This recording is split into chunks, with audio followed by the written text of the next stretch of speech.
Ang programang ito ay rated SPG. Istriktong patnubay at gabay ng magulang ang kailangan.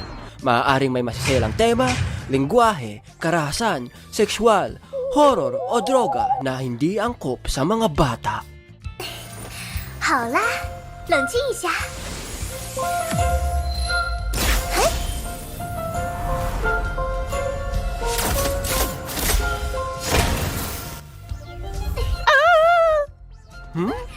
Anong pinapanood mo dyan? K-drama? Hindi! Animated short ni Alicia, titled Because of You.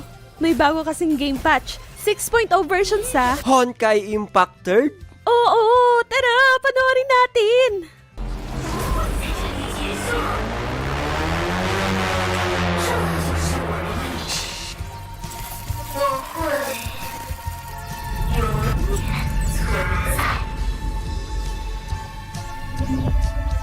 Ha! Anyari kay Alicia! Shhh! Tumahimik ka nga. Papunta pa lang tayo sa exciting part. Ha! Ang ganda! Nakakayak sa ganda! Tara, laruin na natin! Paano ba i-download to? Andyan ang link sa description below. Nakaka-excite ang bagong patch! Eto ba may bagong battle pass, bridge, events at bagong Hercher? Oo, si Alicia, Hercher of Human. Honkai Impact 3rd version 6.0! Here I come! Boring. Yes, madali ako maboring dati sa school. Sa isang tulad ko na hindi mahilig mag-aral, mabilis talaga ako maboring. Kaya kahit anong gawin ko para mag-concentrate sa itinuturo ng teacher, wala talagang pumapasok sa utak ko.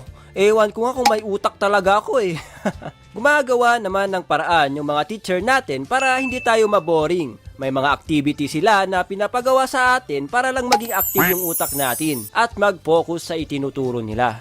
Kaya salute sa mga teacher natin dyan, hello po sa inyo. Pero hindi nila kaya yun everyday kasi nakakapagod yun. Imagine, need mo gumawa ng paraan everyday para lang pasayahin yung mga estudyante. 'Di ba? Dahil nga sa boring at wala naman ako natututunan, napapakating na lang ako.